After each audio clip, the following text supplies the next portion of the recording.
même l'élection des gens. C'est-à-dire que les Français ont l'impression que, bon, voilà, au moment de lire, ils élisent les types qui sont candidats.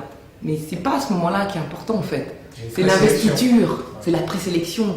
Est-ce que ceux qui se présentent devant les Français, c'est ceux qui ont été autorisés par le système à se présenter devant les Français. Tous les autres, eh ben, ils ont été passés au filtre. Donc là, c'est en ce moment que ça se joue l'élection législative de 2012, par le choix du système. Et le système, il reconduit automatiquement les sortants. Vous avez été condamné par la justice, vous avez été battu plusieurs fois, bah, qu'à cela ne tienne. Vous êtes sortant, on vous reconduit automatiquement. C'est comme ça qu'on retrouve un système, une démocratie fossilisée. C'est pour ça que les gens ont le sentiment que ça ne change pas. C'est toujours les mêmes qui disent la même chose. Même quand ils ont échoué, eh ben, ils reviennent toujours, ils n'ont pas honte de revenir devant les Français. Et c'est pour ça que les gens ont le sentiment que ça ne bouge pas. Parce qu'il y a une partie qui leur est cachée, qui est complètement occulte, qui se passe dans les couloirs des partis politiques. C'est un système de cooptation, c'est un système d'héritiers, c'est un système de sortants. On se tient les coudes. Et même quand on n'apprécie pas le bonhomme qu'on réinvestit, on se dit qu'il faut quand même le réinvestir, parce que si on remet en cause l'automaticité, eh ben, eux-mêmes, peut-être, seront remis en cause. Voilà.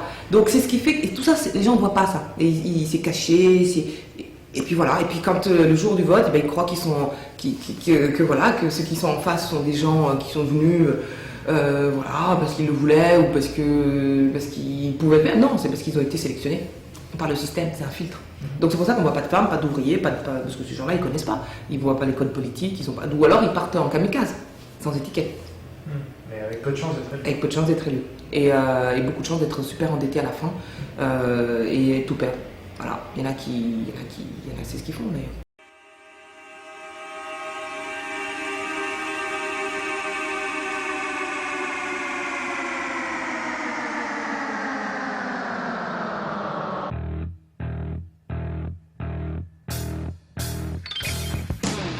Ensuite, on sait très bien que les mécanismes électoraux sont très encadrés, que le peuple, effectivement, peut voter pour quelqu'un ou contre quelqu'un. Mais en réalité, comme les citoyens ne connaissent pas personnellement les députés, ils votent pour une étiquette qui est censée représenter un programme. Et les députés eux-mêmes ne sont élus que si ils portent la bonne étiquette. Bon, en France, il y a deux grandes étiquettes qui jouent un rôle majoritaire. C'est l'étiquette de l'UMP et l'étiquette du Parti Socialiste. On peut bien sûr se faire élire sur des étiquettes de plus petits partis politiques, mais c'est beaucoup plus difficile. Il y a en fait deux grandes étiquettes. Et alors, les partis politiques sélectionnent donc les candidats qui les arrangent. Et une fois que ces candidats sont sélectionnés, ensuite le peuple choisit parmi les candidats déjà présélectionnés. Ce qui fait que le choix, en réalité, est en définitive extrêmement limité.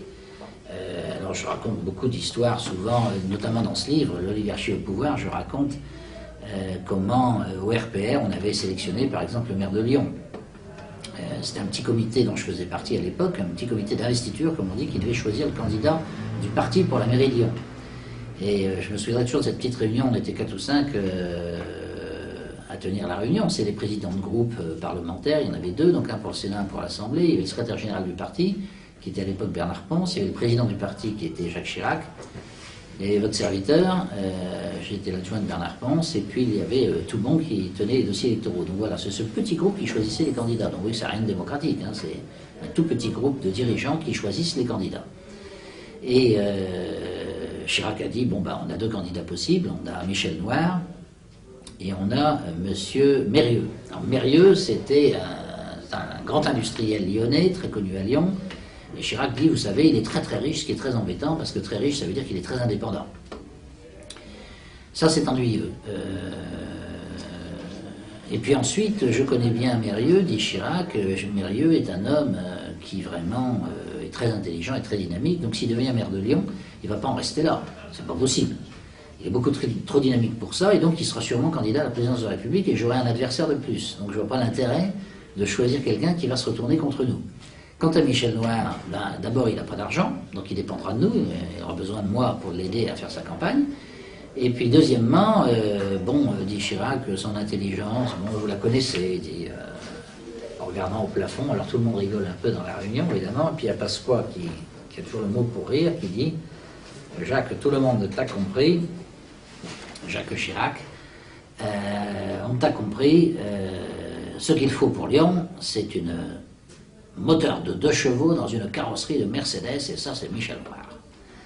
Et donc Michel Noir a été investi justement parce qu'il n'était pas trop malin, parce qu'il n'était pas trop... Enfin, il ne faisait pas d'ombre au président du parti qui était Jacques Chirac. Alors il faut savoir que, bon, c'est une histoire un peu caricaturale, mais qui est vraie, une histoire vraie, que ça se reproduit régulièrement dans tous les comités d'investiture des partis politiques, et après on s'étonne effectivement, comme le président de la République qui dit la classe politique est médiocre. Bah oui, elle est médiocre évidemment, parce qu'elle est sélectionnée pour ça par les comités d'investiture. De temps en temps, vous avez une personnalité exceptionnelle qui arrive à passer à travers le filtre, ça arrive, mais c'est vrai que beaucoup d'hommes politiques ont été choisis parce qu'ils ne font pas d'ombre, parce qu'ils ne sont pas dangereux, et donc c'est une vieille stratégie très ancienne d'ailleurs du pouvoir parlementaire de dire on vote pour le plus bête parce que comme ça on n'a pas d'inconvénient avec lui.